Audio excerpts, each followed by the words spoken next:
How to see who shared your post on Facebook. Hello everybody, welcome to another tutorial. In today's video, I'm going to be showing you guys how you can easily see who has shared your post on Facebook.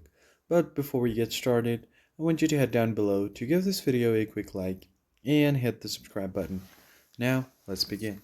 The first thing you need to do is open up your Facebook, and once you get here, what you need to do is first of all go ahead and tap on your menu section.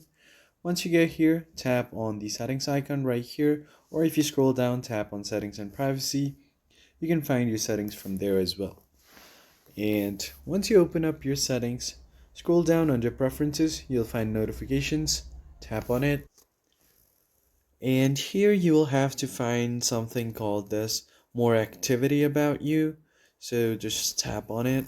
So as you can see here on the preview, it says someone has shared a photo.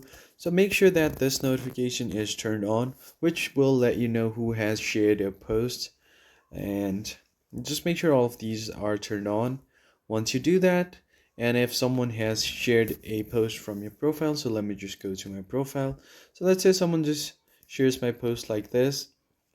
It will be shown on my notification, so I'm just going to tap on my notification section right here, and it will show up right here that they have shared my post. So that's pretty much it. I hope you found this video helpful. I'll see you guys next time.